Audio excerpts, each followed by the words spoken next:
Hello à tous, c'est Leroy, on se retrouve sur Soukocard et aujourd'hui je ne suis pas tout seul, je suis avec Pernel, réalisation en nom complet.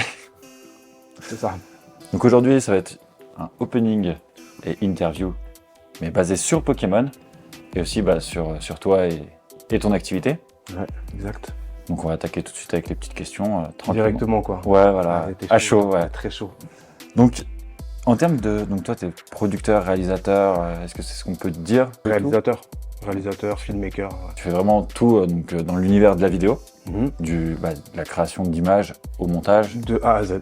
C'est vrai que je fais mon tournage, je fais mon montage, mon étalonnage, je fais tout de A à Z, ouais. En termes de vidéo, toi tu es vraiment spécialisé dans un seul domaine ou tu arrives à t'adapter selon les demandes que tu as? Alors moi j'ai un style très urbain, mais je sais aussi m'adapter, tu vois. D'accord, ouais.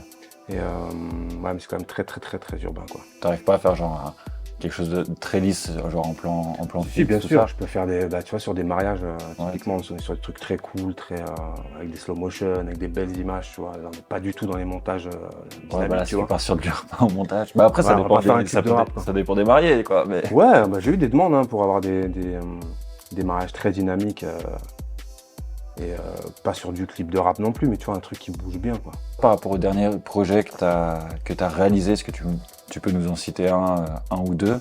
Il n'y a pas longtemps, j'ai fait un coiffeur avec qui je bosse souvent, qui s'appelle Joris, qui travaille à la Loge, c'est à Annecy, à Sénaux plus précisément. D'accord, ouais. Et avec lui, j'ai fait un truc très punchy, assez dark, mais coloré quand même, tu vois. Il avait des critères bien précis, tu vois, pour sa vidéo. Ça, c'était un truc que j'adore faire parce que c'était encore une fois un montage très dynamique, presque épileptique, tu vois. Ça, j'adore ça. Et puis, tu veux que je te cite quelque chose de complètement à l'opposé aussi que j'ai pu faire Ouais, comme ça on peut voir un peu le contraste. Et ben justement, un mariage il n'y a pas longtemps, en Suisse, là j'ai fait un mariage où c'était très doux, très calme et ouais. Voilà. Disons que sur le premier, tu avais peut-être une plus grande liberté artistique aussi. Complètement, en fait là il m'a donné carte blanche moi. En fait il faut pas me donner carte blanche à moi parce que sinon ça part dans tous les sens, tu vois. Forcément je vais te mettre un truc très urbain en musique, tu vois, un truc bien speed et puis là le montage il va partir dans tous les sens. Ah bah oui, bah après faut vraiment que j'en parle aussi avec la personne avant, tu vois. Oui. Si le gars il veut à la base un truc doux et tu vois, je vais pas lui faire un truc épileptique quoi. On va dire que tu es dans sa charte. Ouais, en fait lui il me donne une ligne directrice et moi avec ça, bah, si j'ai carte blanche, j'ai au moins je sais où je vais, tu vois. Ouais. Voilà. D'accord. Et bon, on va passer au premier booster, ce qu'on a. Donc au début, on a que de la commune. Ensuite, on a 3 brillantes. Donc on a les holos et les reverse. Donc selon la brillance, si elle est dans l'image, tu vas avoir une holographique. Si c'est sur le cadre, on appelle ça une reverse. Donc là, tu vois, on n'a pas eu de jolies cartes. Enfin, elles sont jolies, mais c'est pas en termes de rareté. Voilà, c'est pas folichon. Est-ce que tu as eu plus de chance que moi? J'espère. Alors, et bah pour celle-ci, pas du tout. On a eu à peu près la même chose et même la même carte. Du coup là j'ai un jeu de merde quoi. Enfin, Là ouais, c'est pareil. Ouais. Ok, on peut le dire. Ah, on peut le dire clairement, on peut poser les termes, c'est pas fou et ça fait pas rêver quoi. D'accord. Mais il en reste encore 8 quoi. Comment tu décris un peu ton approche créative pour aborder tes vidéos, que ce soit avec des clients ou quand tu vas faire ce qu'on peut dire un peu une réalisation style pub pour vulgariser un peu les termes? Comment si j'ai pas carte blanche et que le client il veut quelque chose de bien particulier, je vais l'écouter, on va parler ensemble, on va déterminer un peu l'identité de l'entreprise et puis par rapport à ça, à ses envies aussi, puis on va broder autour de ça, on va mélanger nos idées et puis de ça, ça va sortir un projet. D'accord, ouais, tu prends des notes, tu fais tes petits storyboards. Ouais, voilà, exactement. Ouais. Juste comme ça. D'accord. Donc, ouais, toujours avoir une base carrée de toute façon dans ce métier. Ouais, c'est clair. T'es obligé. Ouais, c'est sûr. Là, j'ai une autre question, on en a déjà un peu parlé, mais en off ensemble. Les techniques que toi tu peux utiliser, parce qu'il y a différentes techniques de tournage. Et là, je pense que tu vas pouvoir nous parler de ton meilleur ami, justement. Je travaille beaucoup avec le stabilisateur. Et donc j'aime bien moi les plans très lisses, tu vois, je suis pas dans les plans fixes ou des plans qui tremblent un petit peu comme on peut voir dans le cinéma, je suis pas du tout dans ce style-là. Moi j'aime vraiment quand c'est très propre, très lisse, Après, c'est un style, on aime ou on n'aime pas. Ouais. Tu vois, moi, c'est ma façon de travailler. Donc, voilà. Non, j'ai mon propre style qui est très, comme je disais tout à l'heure, très urbain. Tu vois, et que moi, j'apporte aussi dans les vidéos d'entreprise. Ouais. Il y a souvent des patrons d'entreprise qui veulent que je ramène ce truc-là parce que ça ramène une fraîcheur, un truc. Ça change un peu des trucs lisses qu'on peut voir dans les vidéos d'entreprise, très carrés, très, tu vois, voilà. Ça ramène un petit peu, un petit grain de folie, un petit grain de fraîcheur. Ouais, tu casses un peu les codes. Ouais, j'adore ça, ouais. C'est quoi les défis que tu as rencontrés dans tes précédents projets pour défis de réalisation où tu te dis ah ouais là on va dire limite il faut que je mette la tête à l'envers en tenant le quad à une main ou une voiture. Justement là, tu parles de quad, c'était au Maroc il y a quelques semaines, quelques mois maintenant. Il a fallu tourner avec un cheval au galop, mais vraiment le cheval qui était à fond de course, quoi, tu vois, sur une plage dans le sable. Donc pour avoir ce plan-là, voilà, en l'occurrence, on avait un quad à pleine patate aussi. Moi, j'étais derrière, je devais me tenir avec une main, tenir le stabilisateur à la caméra de l'autre, tu vois. Donc là, c'était... en fait, on avait le coucher de soleil qui durait 5 minutes. On n'avait pas le droit de faire 50 plans. Ouais. Et en fait, ce plan-là, c'était le plan pour lequel on était venu, limite, au Maroc, tu vois. Ouais, donc là, t'avais pas le choix. Gros stress, tu vois. Et au final, en 2 prises, on a réussi à avoir... nickel. Ouais, on a réussi à avoir ce qu'il fallait. Quoi. Heureusement que t'avais le quad, parce que je te vois pas forcément courir aussi vite qu'un cheval, quoi. Pas du tout. Et à la base, on devait faire en drone, ça. Mais en fait, au Maroc, c'est très compliqué d'amener un drone. Ouais. Donc, on a vu avec un gars là-bas, on a loué donc ses services et puis son quad pour une petite heure. Et heureusement qu'il était là. On a eu le plan, quoi. Et du coup, t'as eu d'autres défis, on va dire, plus simples. Dans d'autres circonstances? Ou ça, c'est vraiment le dernier qui t'a marqué? Non, des défis, c'est... Après, dans chaque vidéo. C'est pas artistiquement, c'est plus dans le timing, par exemple, tu vois. Ouais. Quelqu'un qui dit, bah voilà, il faut qu'on réussisse à tourner la publicité en une demi-journée et puis il me la faut dans 3 jours. Tu vois, ça arrive, des fois, il y a des deadlines comme ça qui sont très courtes. Ça, c'est des défis, par exemple, ça peut être un défi. Parce que tourner très rapidement, on va dire, ça peut être jouable. Monter, voilà, il y a toujours ça prend beaucoup de temps à monter une vidéo proprement. Ouais, parce que couper à 3 endroits, rassembler les plans, ça va vite, faire 3 coupes. Mais par contre, tout assembler, tout créer une vidéo finie, ça prend du temps. Si tu n'as pas l'idée de base, il faut déjà trouver l'idée, donc ça prend déjà du temps. Tu vois, les idées de plans, peut-être l'endroit, des figurants s'il y a besoin. Déjà ça prend pas mal de temps. Le tournage en lui-même, bon bah voilà, une fois qu'on a toutes les idées, qu'on a tout en place, ça va assez vite, parce qu'on sait où on va. Et puis après, surtout, c'est le montage, quoi. Parce qu'il y a une V1, des fois une V2, V3, version 1, version 2, version 3. Et du coup, des fois, on a eu ce petit défi-là de deadline qui met bien le stress aussi. Tu m'étonnes. On va se reprendre un petit booster, en espérant que tu aies quelque chose de sympa. Depuis que je fais ces ouvertures, j'ai jamais ouvert une bonne carte, ça a toujours été... les invités qui étaient avec moi. Déjà, j'ai une brillante. Celle-là, elle compte pas, on est d'accord? Non, celle-ci, elle compte pas, ouais. Hop, donc moi, c'est comme tout à l'heure. Les brillantes, c'est quelque chose d'important? Alors, pas forcément. Pas forcément, tout dépend des brillantes, parce que tu vois, j'en ai 3 dans le paquet. J'en ai toujours 3 dans cette version-là. Donc là, c'est Force Temporelle. Donc c'est la dernière édition de Pokémon qui est sortie là. Quand c'est brillant, de toute façon, une carte, c'est toujours plus sympa. Dans tous les TCG, si elle est brillante, c'est mieux. Mais après, selon la brillante que tu as, ou si elle est texturée par rapport au dessin, là, ça t'indique tout de suite que tu as une rareté qui va être supérieure. D'accord, ok. Bah, j'ai une brillante déjà. Alors, voyons voir. Hop. Alors, celle-là, elle est très sympa. C'est pas une rareté... déjà, la question, est-ce qu'elle vaut de l'argent? Alors, celle-ci, pas énorme. Ah, bah voilà. Elle est brillante pour rien, quoi. Après, là, sur la nouvelle extension, je connais pas toutes les cotes par cœur. Mais là, sur on va dire les deux là, ça vaut vraiment rien. Celle-ci, peut-être, après, à voir si elles sont aussi jouées. D'accord. Parce que des cartes qui sont jouées coûteront toujours plus cher, même si elles sont pas... Qu'est-ce que tu appelles des cartes jouées? En fait, Pokémon, tu peux autant les collectionner que jouer aux cartes Pokémon. Okay. C'est-à-dire que tu as tes Pokémon qui vont s'affronter, tu as toute une stratégie et une mécanique de jeu à avoir. Et du coup, il te faut parfois certaines cartes en plusieurs fois. Et du coup, ça peut augmenter le prix Si tout le monde veut cette carte pour jouer avec, Ok, l'offre et la demande augmentent du coup. ok, ça marche. Ton style de vidéo que tu affectionnes faire, enfin ton style, c'est l'urbain. Mhm. Mais est-ce qu'il y a vraiment un style de vidéo que tu kiffes vraiment faire par-dessus tout? Ouais, j'aime bien tout ce qui est mode, c'est-à-dire publicité pour des vêtements par exemple, pour des modèles hommes ou femmes, tu vois. Ça, je kiffe bien parce que en général, pareil, on me donne carte blanche sur ces projets, tu vois, 90% du temps, on me donne carte blanche. Donc moi, si tu me dis ça, c'est déjà bon. Les clips de rap, c'est ma première passion. J'ai commencé par là. Mais j'essaie de mettre un petit peu de côté. Voilà, je garde 2-3 potes avec qui je travaille sur des clips, mais c'est tout, tu vois, j'essaie de mettre ça un peu de côté. Après, le plus gros de mon travail, c'est quand même les vidéos d'entreprise. C'est vraiment ce qui me prend le plus de temps et Parce que toi, c'est le gros de mon travail. Ouais. quand tu gères ta post-prod, par exemple, parce que ça, c'est quelque chose qui est très conséquent dans ton métier. Comment je gère la post-prod? Ouais. Bah, je suppose qu'il faut que tu sois... Pour l'organisation, tu veux Ouais, dire? voilà, parce que... En fait, moi, Ou je les tourne. logiciels... Je tourne et je monte. En fait, j'ai un ordre.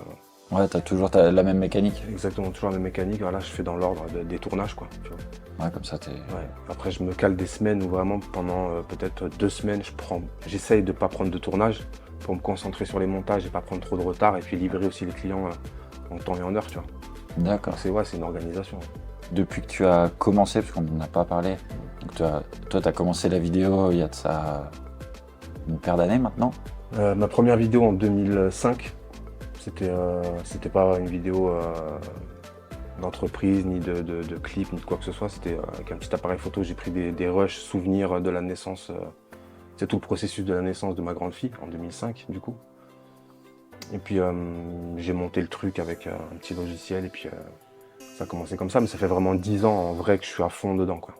Je fais des trucs regardables. Depuis que tu as commencé, est-ce que tu as toujours regardé le même logiciel? Non, j'ai évolué parce qu'au début j'étais sur PC, sur Windows Maker. Live Movie Maker, un Ouais. truc comme ça. Ouais. Ouais, le truc, Le on truc a tous vraiment commencé dessus. ouais, quoi. vraiment le truc des débutants, tu vois. Et puis après, on m'a vendu mon premier Mac, je crois que c'était en 2007, 2008, quelque chose Après, comme ça. t'es resté amoureux de Mac. Et après, voilà, je suis resté sur Mac et aujourd'hui, je suis toujours sur Final Cut et je bougerai pas.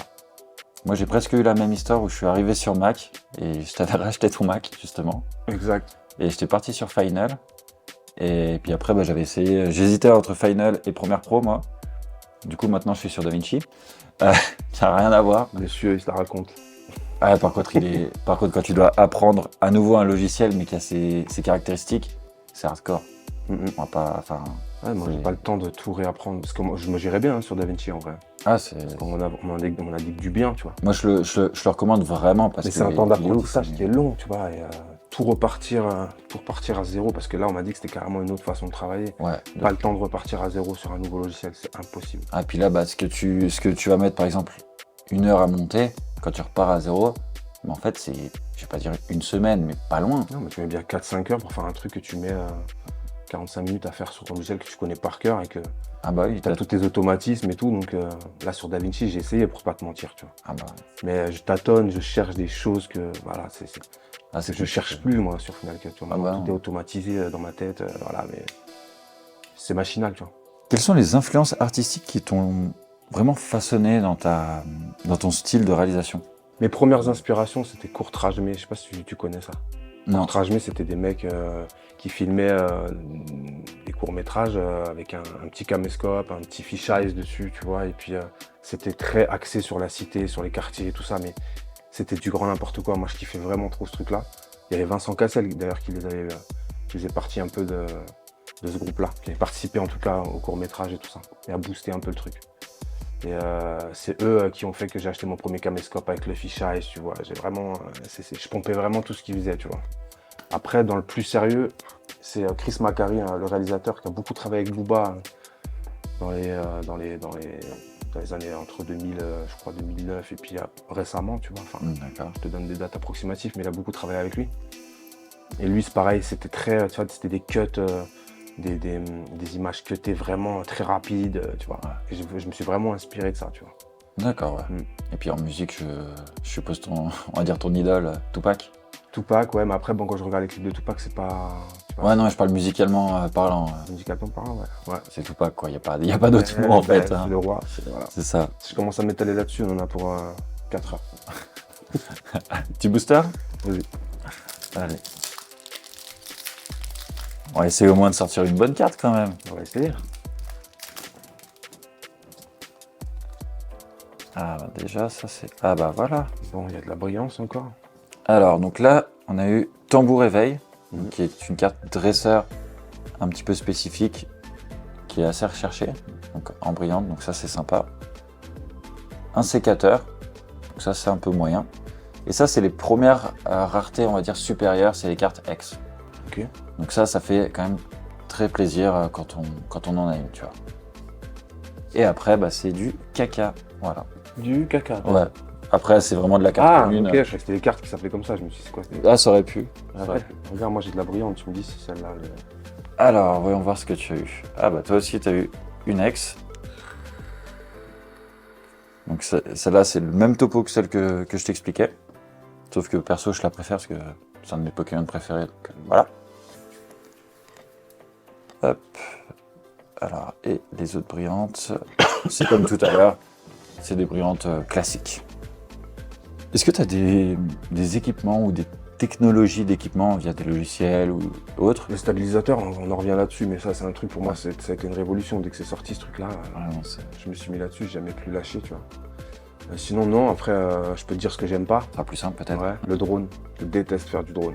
Ah ouais? Ouais, je déteste ça. Dès que je fais décoller le drone, j'ai des sueurs froides, je suis pas bien. Alors qu'il y a des sécurités de partout maintenant pour cracher un drone, faut vraiment le vouloir. Ouais, non, c'est... Mais j'aime pas, je déteste ça. Donc quand j'ai vraiment des grosses prestations à faire en drone, je travaille avec un pote à moi qui s'appelle Vue d'en haut sur Instagram, c'est un tueur. Et lui, il s'occupe de faire ça parce que c'est son métier, tu vois, il est fort là-dedans. Donc je préfère le laisser faire lui parce que moi, je déteste ça. Je sais que j'ai à peu près le même stress. Dès que j'en fais décoller un, je me dis bon, dans combien de temps il tombe? Alors qu'il y a les sécurités, enfin voilà, je pense qu'on est pareil là-dessus, on sait les manier quand même. Ouais, bien sûr. Mais je sais m'en servir du drone, hein. C'est juste que j'aime pas, en fait je suis pas à l'aise avec ce truc. Ouais. Tu dis une rafale de vent, une coupure d'onde. Ouais, une mouette, n'importe quoi, ça m'est déjà arrivé, tu vois, que la mouette fonce sur le truc. Donc même si toi tu sais piloter, si la mouette te fait tomber le drone sur une baraque ou sur quelqu'un, enfin c'est pas toujours ce truc moi qui fait. Ah non, c'est... Si je peux éviter d'en faire, si je peux, je fais pas quoi. Ouais, je comprends tout à fait. Où on peut retrouver tout ce que tu as créé et visionner un petit peu ton travail? Sur Instagram. Sur Instagram principalement? Sur Instagram, c'est là où je mets vraiment tout ce que je veux faire voir. Après, il y a beaucoup de vidéos clients que je diffuse pas sur les réseaux parce que sinon, il y aurait beaucoup de vidéos qui se ressembleraient sur la plateforme, tu vois. Donc ouais, sur Instagram, il y a l'essentiel de ce que je fais. Eh ben, je mettrai ton Insta dans la plaisir. description. Merci, c'est cool. On va se rouvrir un booster, puis après on fera 2-3 petites dernières questions. Alors... Ah, là, on a un gros banger. Donc, un gros banger, c'est une carte qui fait très plaisir. Donc, on a 2 rares brillantes classiques. Et là, donc, on a une ex. Donc, ça, c'est une alternative, parce qu'on voit qu'elle n'a pas le même dessin que les autres. Et en plus, elle est en full art. D'accord. Donc ça, et il y a une petite texture là, sur la carte. Donc ça, c'est une carte que juste après, je vais protéger tout de suite. Parce que ça n'a pas la même valeur que des petites brillantes. Ok. Donc ces cartes-là, tu as une idée à peu près de la fourchette de prix ou... Alors sur la nouvelle sortie, là, non, j'ai pas tous les prix en tête. Mais elle vaut la peine d'être protégée déjà, c'est pas mal. Ouais. Ça vaut... Quant à ça, tu sais qu'il faut la protéger. Okay. Du coup, tu sors pas d'ici tant que... Ah bah là, de toute façon, il y a toutes les protections juste à côté. Écoute, moi, je crois que j'ai encore une brillante, mais je sais pas ce que ça vaut. Ah, bah écoute, on va regarder.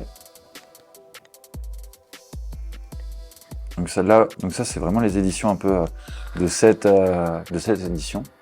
Les cartes avec le petit dessin à côté, l'art, qui est très sympathique. Mais qui vaut pas grand-chose. Ouais. C'est pas foufou, mais c'est quand même cool. Okay. Du coup, tout à l'heure, tu nous parlais que tu étais donc, tout seul à mettre les lumières, tourner, monter. Donc pour l'instant, dans ton entreprise, tu es tout seul. Il y a des fois, tu fais des collaborations ou c'est à venir que tu vas travailler avec d'autres gens qui vont te rejoindre? Je travaille essentiellement tout seul.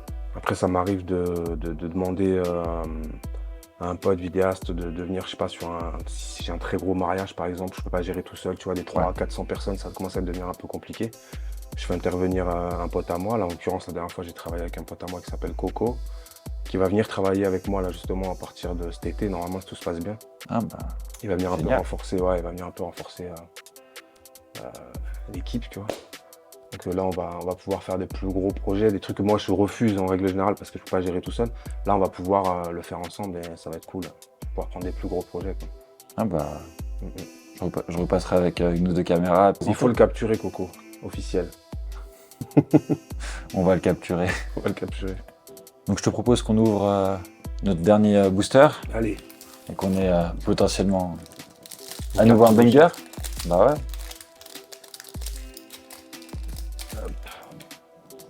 Alors.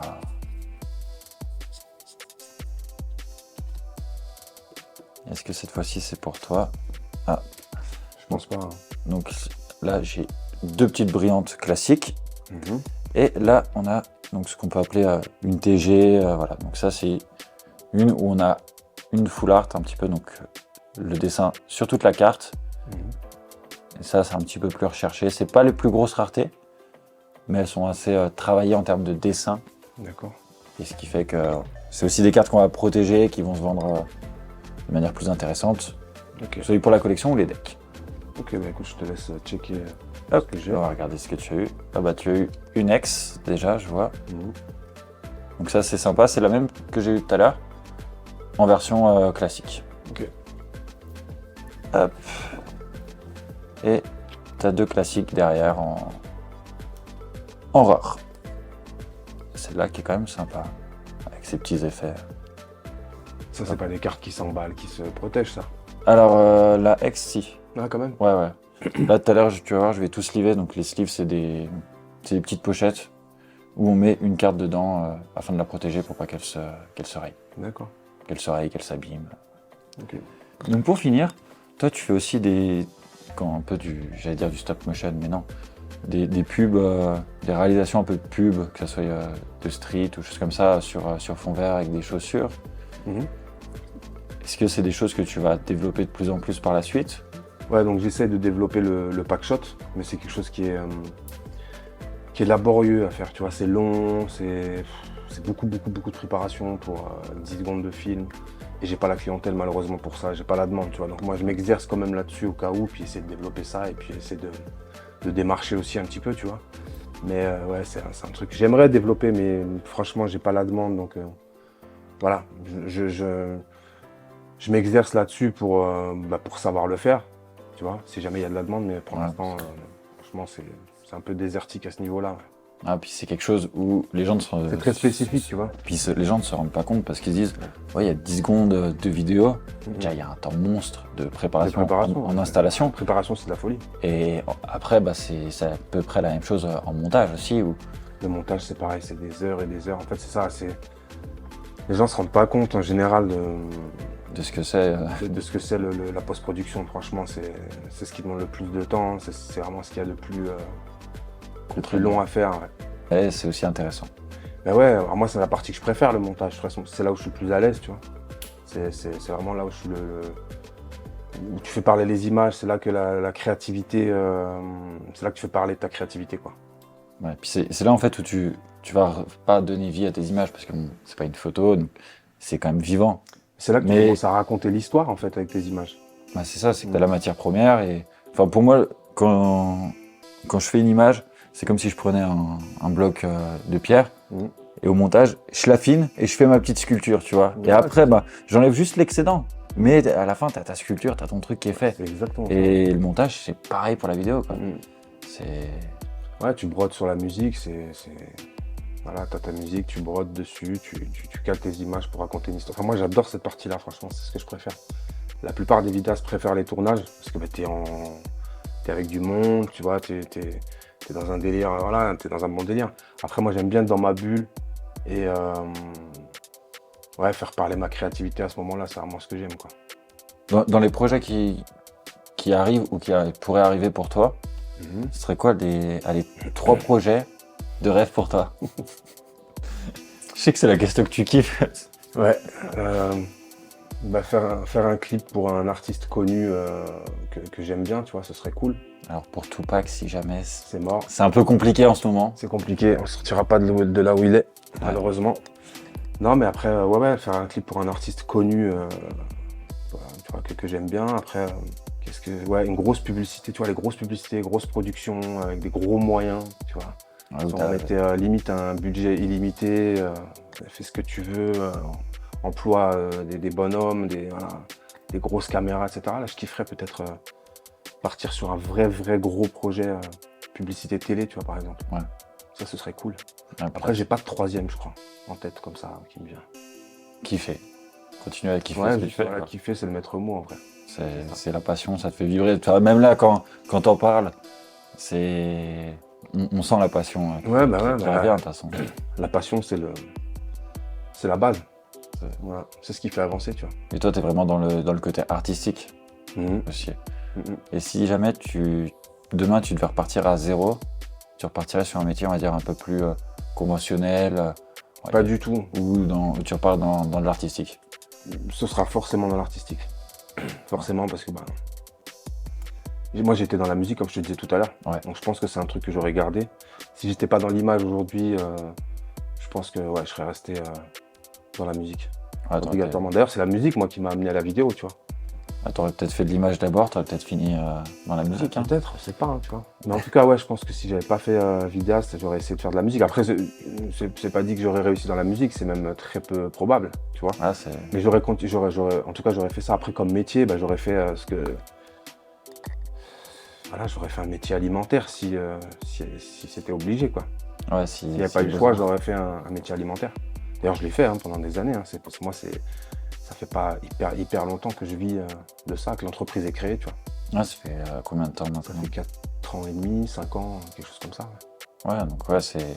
Et, donc avant, j'étais dans des métiers plus classiques, tu vois. J'étais pizzaiolo, j'étais sur une chaîne à l'usine, tu vois, j'ai fait pas mal de trucs. Ouais, c'est assez différent, quoi. Ouais.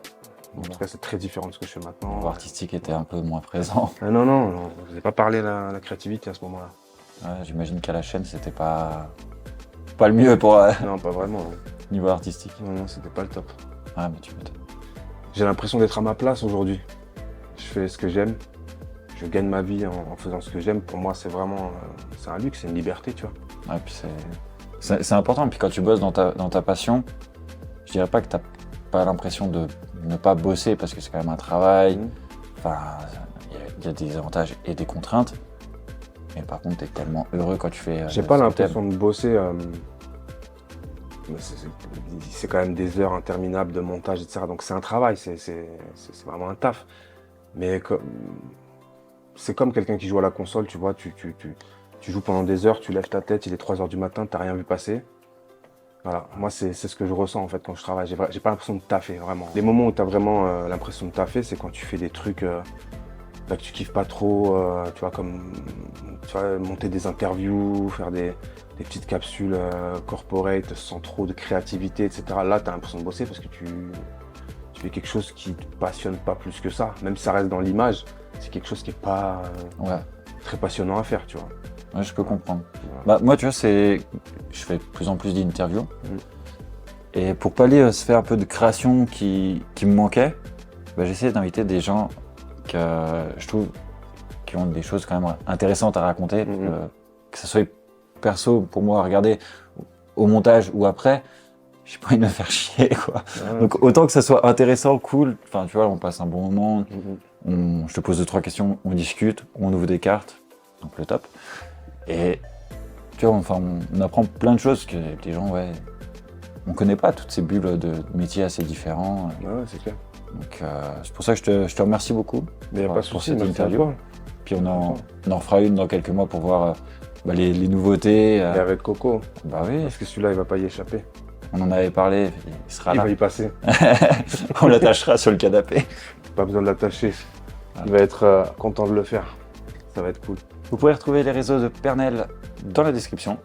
Il y aura aussi les liens avec Insta, Twitter, donc X maintenant, parce qu'ils adorent changer de nom. Et puis c'est déjà bien, hein, Insta, X. Puis après, nous on se retrouve sur YouTube pour les autres vidéos. Il y a pas mal de choses qui arrivent. Allez, bye. Faites-moi passer les 10 000 abonnés. Oui.